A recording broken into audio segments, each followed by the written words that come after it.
एक दिन एक व्यक्ति ने भगवान बुद्ध से पूछा, प्रभु, जीवन का मूल्य क्या है? भगवान बुद्ध ने उस व्यक्ति को एक चमकता हुआ पत्थर दिया और कहा, जा इस पत्थर का मूल्य पता करके आना, पर ध्यान रहे तुम्हें इस पत्थर को बेचना नहीं है, केवल इसका मूल्य पता करना है। वह व्यक्ति पत्थर लेकर अपने गांव के बाजार में सबसे पहले एक फल वाले के पास गया जो संतरे बेच रहा था। उस फल वाले को उसने पत्थर दिखाते हुए उसकी कीमत पूछी। उसने उस पत्थर की कीमत कुल 12 संतरे लगाई।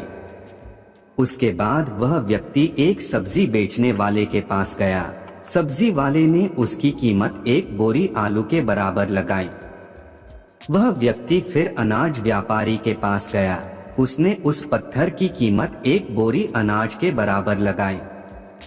इसके बाद वह व्यक्ति सोने चांदी के व्यापारी के पास गया और सोनार को उस पत्थर को दिखाया और उससे उसका मूल्य पूछा तो सोनार ने उस पत्थर को देखते हुआ कहा, 50 लाख में मुझे इस पत्थर को बेच दो।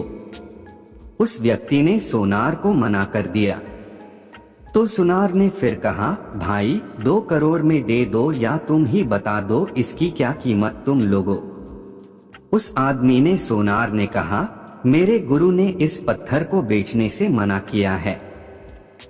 इसके बाद वह व्यक्ति हीरे के एक जौहरी के पास गया। जौहरी ने उस पत्थर को देखा। उसने उसे रूबी के रूप में पहचाना।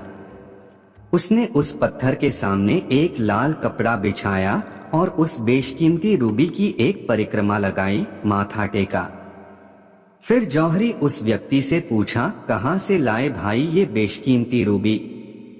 सारी कायनात क्या, सारी दुनिया बेचकर भी इस अनमोल पत्थर की कीमत नहीं लगाई जा सकती है। अब वह व्यक्ति हक्का बक्का रह गया। वह सीधे भगवान बुद्ध के पास गया और पैरों के पास दोनों हाथ को जोड़कर बैठ गया। उसने पूरी कहानी भगवान बुद्ध को सुनाई और बोला, प्रभु, अब आप ही बताओ मानवीय जीवन का मूल्य क्या है? भगवान बुद्ध मुस्कुराते हुए बोले, फल वाला जो संतरे का व्यापारी था उसने पत्थर की कीमत 12 संतरे लगाई। सब्जी वाले ने एक बोरी आलू, अनाज व्यापारी ने एक बोरी अनाज, सुनार से 2 करोड़ और जौहरी ने इसे बेशकीमती माना। ठीक यही स्थिति तुम्हारे जीवन की भी है। तुम बेशक हीरा हो, लेकिन ध्यान रखना कि सामने वाले तुम्हारी कीमत अपनी औकात, अपनी जानकारी और अपनी समझ से ही लगाएगा। जीवन का मूल्य समझने के बाद वह व्यक्ति भगवान बुद्ध के चरण स्पर्श किया और चुपचाप वहां से चला गया। उसे आज अपने जीवन का मूल्य समझ में आ गया था। अब वह अपना मानवीय जीवन श्रेष्ठ कार्य में लगाना चाहता है। दोस्तों, हमें अपने जीवन और अपनी प्रतिभा का मूल्यांकन स्वयं करना चाहिए और पूरे आत्मविश्वास के साथ जीवन में कोई भी कार्य करना चाहिए। तभी आपको अपने जीवन में किए गए कामों पर संतोष और आनंद प्राप्त होगा।